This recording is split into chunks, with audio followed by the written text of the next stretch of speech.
Hello guys, this is Jess and this is my video about my 40-0 this weekend, finishing first in the top 100, so first in the world. I'm going to be showing you my team, custom tactics and all that stuff.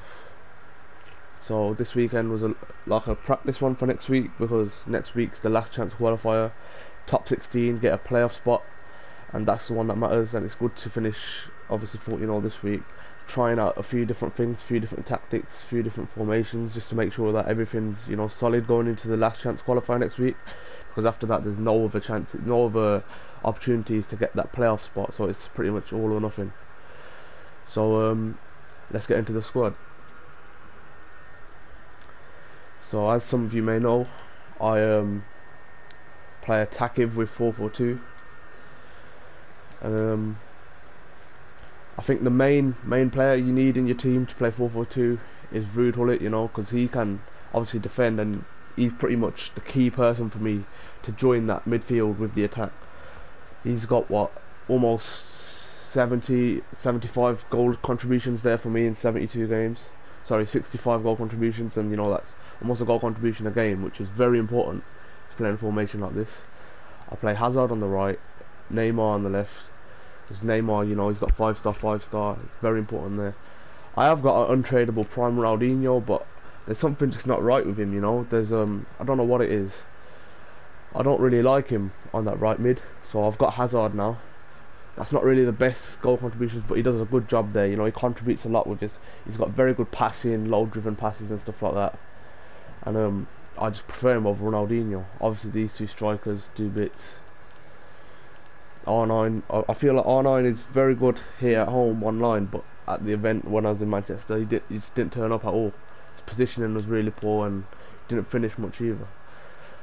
I'd say for some of you guys that don't have like all the coins in the world, Vasalko is a very solid right back, probably the second best right back behind Once to Watch Kyle Walker, but he does a very good job. As you can see, I've played 700 games with him. Rio Ferdinand, my favourite centre back on the game. Obviously, he's tall, strong, fast, everything. You can't go wrong with him. Ramos is the best centre back on the game, of course. Marcelo best left back. And yeah, I've got Goretzka and Ronaldinho on the bench.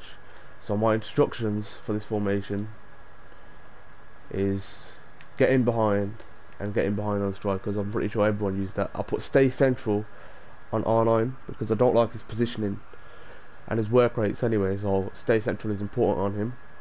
I put stay back on the centre mids because they're already so high up, and when you come up against like narrow diamond 4-on-2-on-2, 4-3-1-2, if you don't have these two staying back, it's just going to be an easy like walkthrough for the attackers, for the front three of your opponent. And especially if you come up against 4-2-3-1 as well, they've got two CDMs sitting deep, and you sort of want these two to do that when you're defending, but also when you're attacking you want him to be up, specifically Hullet. I prefer Vieira to always just stay back, and his work rates do allow him to do that. And then on the wingers I have stay wide on Neymar and Hazard, because it's very important to have these on stay wide, because when you're on the edge of the box you're looking for that killer pass, and a driven pass to one of these could get you that goal that you're looking for when you can't get through with your strikers. So that's important to have them on stay wide. Fullbacks are to stay back while attacking. Obviously you don't want them overlapping too much, leaves your defence exposed. And they're the instructions really. I think sometimes once I've got a lead, I'll come back on defence on the wingers. And when that's not working, let's say I go a goal down at half, if I'm losing at half time or 2 goals down, I instantly change to narrow. Then I go Neymar's the best cam in my opinion. Then I put Ronaldinho. That's the only place I seem to like Ronaldinho, right centre mid. See, he's good there because he's strong, he's tall, and he's got a good passing. But for some reason his shot don't feel good for me. But as a sub, as a centre mid, he does a good job there, and that's my plan B formation. With instructions on this, get in behind on both strikers again. Stay forward on the cam. Cut passing lanes and stay back on Patrick Vieira as a CDM, and stay back on Vasalko, but I prefer Marcelo and just balance because he's so good attackingly. He adds that extra bit of width for a team. And the custom tactics that I use So obviously everyone has them set at default.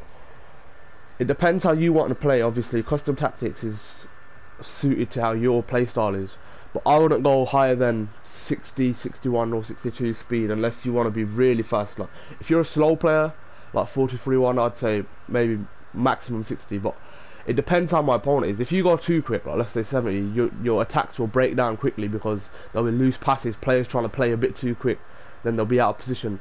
So I roll usually about 62, 63.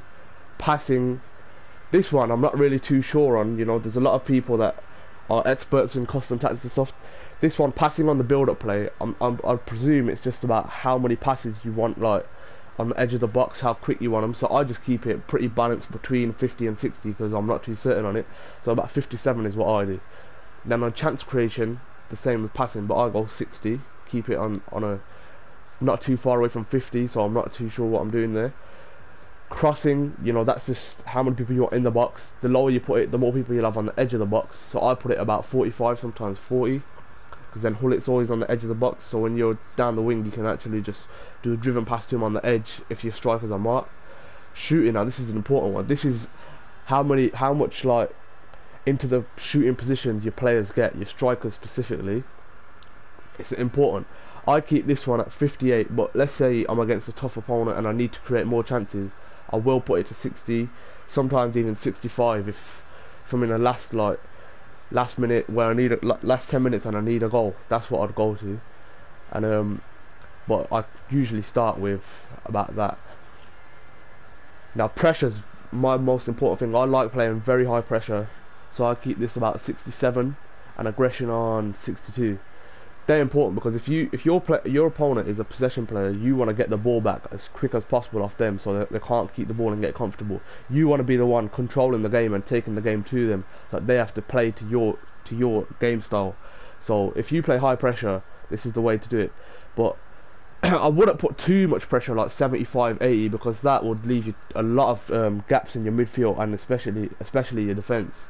Because let's say you've got 75 pressure and you've got Ramos running up, it's going to leave a lot of gaps. So I'd recommend anywhere between 62 and 67, and then aggression is the same. That's how aggressive your players go into tackles and stuff. It sort of like balances with the pressure. Team width, well, if you're playing 4-4-2, I'd put it up to about 55, maximum 60. And if you're playing narrow, just keep it at 50, I'd say, because that keeps your fullbacks keeping it wide and your centre mids as well.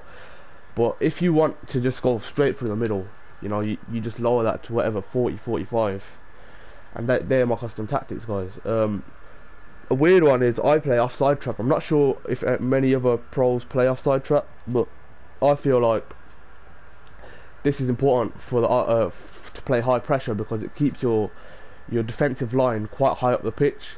So it helps you, first of all, keep your opponents offside a lot, but not just that, it keeps the pressure up as well, so you don't get camped in your own box. Yeah, and that's it. And I think kit numbers, yeah, that's so good. Player roles, yeah, this is an important one as well. So from your left corners, you want a right-footed taker. I'd say the best one for me is Neymar. He has good curve, etc. And on your right corners, you basically want them in swinging. So Marcelo, you want a left footer. And then short free kicks, of course, that's just your own choice.